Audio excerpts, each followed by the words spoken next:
The ayes to the right, 308. The noes to the left, 322.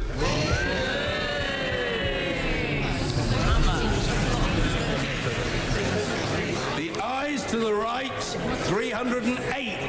The noes to the left, 322. So the noes have it. The noes have it. Unlocked.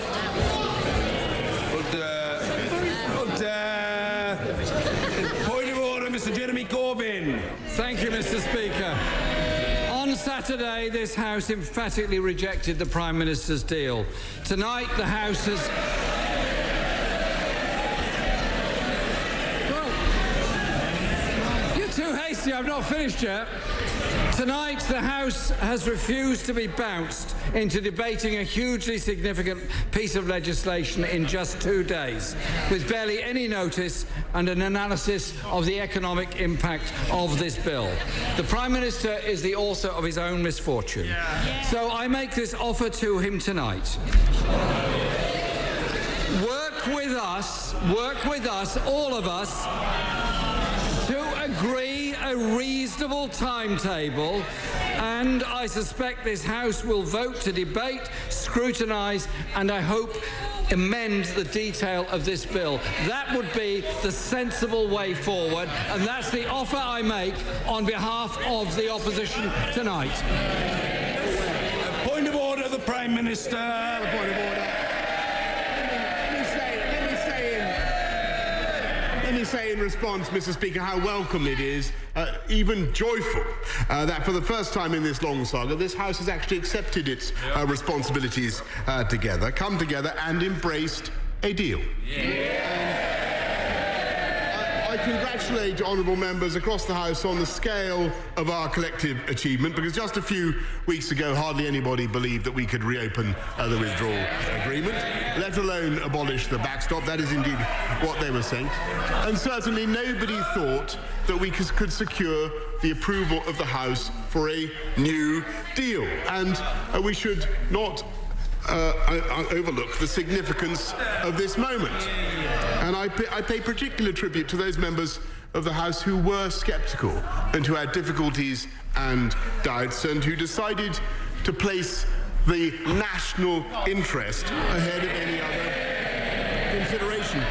But, Mr. Speaker, I must express my disappointment that the House has again voted for delay, rather than a timetable that would have guaranteed that the UK would be in a position to leave the EU on October the 31st with a deal.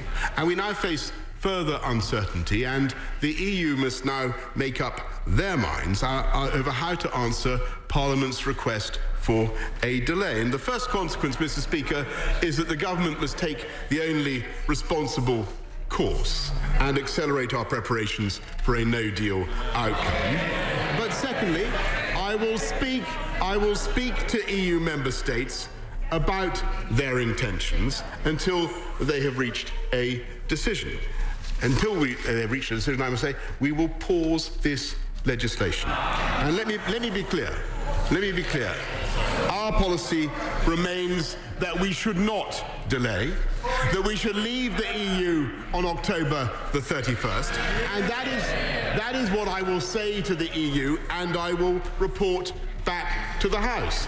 And one way or another, we will leave the EU with this deal to which this House has just given its assent.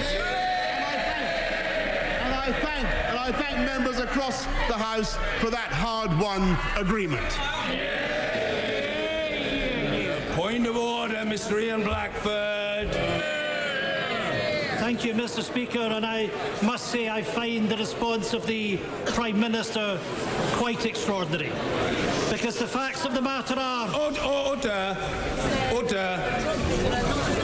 The right honourable gentleman is entitled to raise a point of order, and he is entitled to be heard. Let's hear the right honourable member, and then we will expedite progress. Mr. Ian Blackford. Thank you, Mr. Speaker. The facts of the matter are this is yet another humiliating defeat for the Prime Minister this evening, who has sought to railroad through this House legislation that requires proper scrutiny. And rightly, this House has spoken with a very clear voice to tell the Prime Minister he is not on. And furthermore, it is absolutely crystal clear what should now happen, because there is legislation passed by this House. It is the law of the land, on the basis of not agreeing a deal, that the Prime Minister is instructed Prime Minister, to seek an extension. Go to Brussels and do as you have been instructed, and do not put yourself offside against this Parliament. Mr. Speaker, it is crystal clear that this is a government that has no confidence, but a government that has sought to ignore the wishes of the Scottish Parliament and the Scottish people. It is obvious to us that if we want to guarantee our rights as EU citizens, then Scotland has to become an independent country. And I wonder, to that end, if you can advise me as to what we must do in this House, both in terms of securing the extension, but also in terms of protecting Scotland's national interest, as to what options are open to us. The right honourable gentleman, but I have a sense that his question is largely rhetorical. I say that in no disobliging spirit. I don't think the right honourable gentleman needs my advice, or even if he does, he doesn't need it tonight. And so we'll leave it there for now, and we can't... would the right honourable lady forgive me if I take the point of order from the father of the House? Well, there you have it, a success to begin the evening for Boris Johnson, the House of Commons approving the withdrawal bill, but then rejecting the timetable that the Prime Minister favoured of 3 days, which means effectively what, Richard? It means that he can't get the bill through Parliament by the deadline, because he's no longer allowed to truncate it or truncate the debate. He's now going to have to ask for a delay, but he's hoping, out of some miracle, that the Europeans will decide not to give him a delay or will play along with his game. They won't, by the way. They won't. They will give him a delay. They will.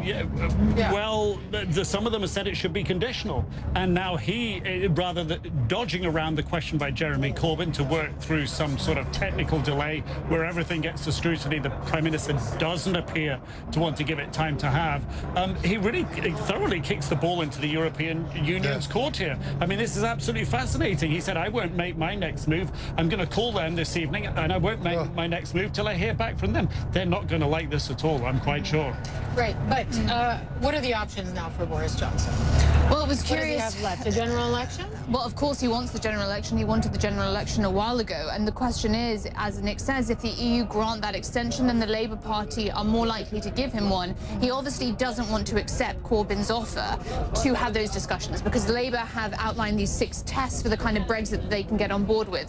None of them really fit with what Boris Johnson and his team are trying to create as an electoral strategy. They all involve a very closely aligned relationship with the European Union, one where there's a customs union, where there's close alignment on all these different areas that Brexiteers will just shudder in their boots at if they have to sign up to it.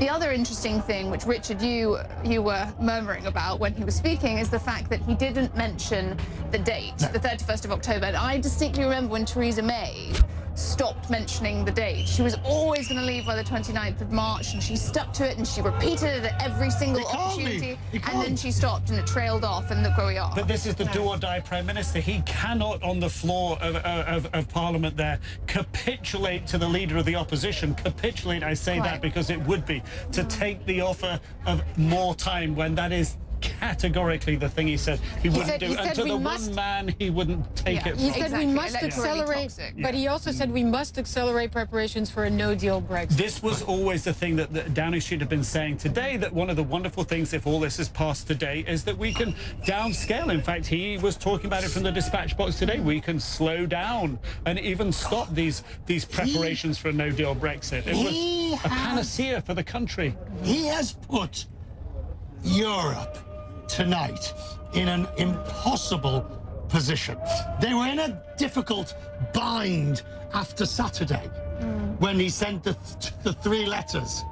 But tonight, you know, he's literally thrown them the hand grenade with the pin out, hoping that they'll go on.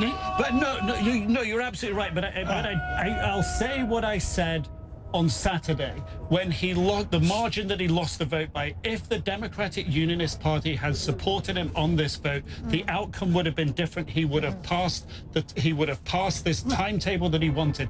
He, again, and to their words today, and as we see, history will judge this as such, that to get his deal, he compromised on the needs and desires, the necessary political needs of the Democratic Unionist Party in Northern Ireland. It's cost him 10 votes. They've been written off as a numbers irrelevance because his majority have been winnowed to a negative majority.